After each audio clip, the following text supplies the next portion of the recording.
জামালপুরের বিস্তীর্ণ এলাকা এবং তার পাশে রায়না খণ্ডঘোষ সর্বত্রই কিন্তু জাল টিকিটে ভরে যাচ্ছে। বাজার জুড়ে পসরা সাজিয়ে বিক্রি হচ্ছে জাল টিকিট। বিগত কয়েকটা দিন আগেও সিআইডির হাতে গ্রেপ্তার হয়েছিল একজন জাল টিকিট বিক্রেতা। তাকে জামালপুর থানা এবং সিআইডি যৌথ ভাবে তারা তদন্ত চালিয়ে কানলা থেকে এই জাল টিকিট ব্যবসাদারকে গ্রেপ্তার করেছিল।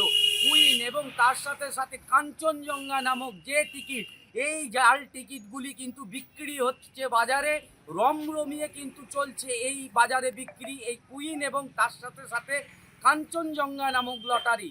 যেটা দেখতে পাওয়া গেল আজ ডিআইবি এবং পূর্ব বর্ধমানের জামালপুর থানার পুলিশের যৌথভাবে তারা কিন্তু জামালপুর হাটতলা এলাকা থেকে গদাই বলে এক ব্যক্তিকে কিন্তু লটারি বিক্রেতাকে কিন্তু গ্রেপ্তার করলো এবং তার কাছ থেকে পাই 1 কোটি টাকা, আনুমানিক 1 কোটি টাকার জাল লটারি উদ্ধার করলো জামালপুর থানা এবং ডিআইবির তরফ থেকে।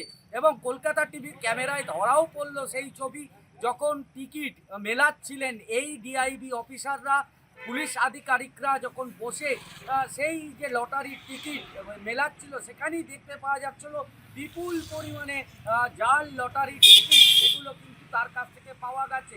এবং কলকাতা টিভিতে এক ছবি আমাদের কাছেও এসে পাওয়া গেছে, কলকাতা টিভির ক্যামেরায় ধরা পড়েছে, যে ছবিতে দেখতে পাওয়া যাচ্ছে এই গদাই গোড়া বলে যে ব্যক্তি, যে দীর্ঘদিন ধরে এই জাল লটারি টিকিটের ব্যবসা চালাচ্ছিলেন, তাকে যখন লটারি সেলাররা প্রশ্ন করছে যে এই যে জাল লটারি আপনি কেন বিক্রি করছেন বাজারে, তখন সেই ব্যক্তির কাছ থেকে যারা লটারি সেলার তাদেরকে বলা হচ্ছে যে রিয়াল লটারি জাল, তবু এই লটারি জাল নয়, আমি ব্যবসা করছি, সর্বশান্ত করছো তোমরা, এমনও কথা উঠে আসছে।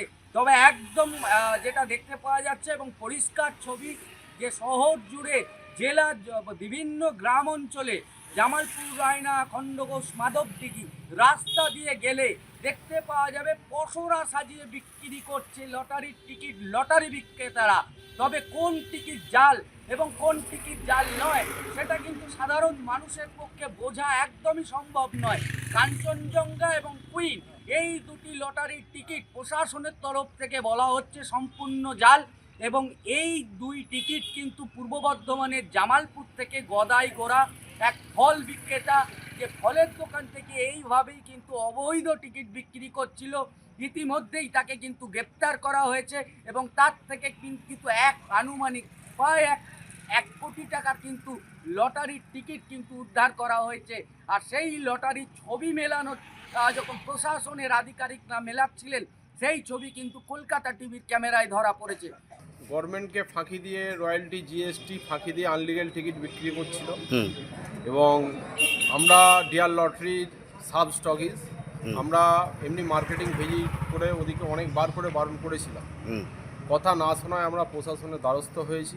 প্রশাসন এটা বর্ধমান ডিএবি দেখছে এবং তার সাথে জামালপুর পিএস, আমরা প্রশাসনের দ্বারস্থ হয়েছি। প্রশাসন এই বিষয়টা দেখছে, শুধু জামালপুরই নয়, এই জাল লটারি বা ফেক টিকিট বর্ধমান ডিস্ট্রিক্ট আরও বিভিন্ন ডিস্ট্রিক্টে ছড়িয়ে গেছে। তাতে আমরা আবার যাতে না বন্ধ হয়, যদি দরকার হয় বারবার প্রশাসনের কাছে দ্বারস্থ হব। প্রশাসন এই বিষয়টা দেখেনি। আজকে কত টাকার লটারি জাল? মানে কত টাকার কি বলবো, এটা অনেক টাকা। হ্যাঁ, তাও কতটা শুনলেন? অ্যাবক অ্যামাউন্টের টাকা। হ্যাঁ, কত টাকা শুনলেন? প্রায় কোটি টাকা, 1 কোটি টাকার জাল টিকিট ধরা পড়েছে।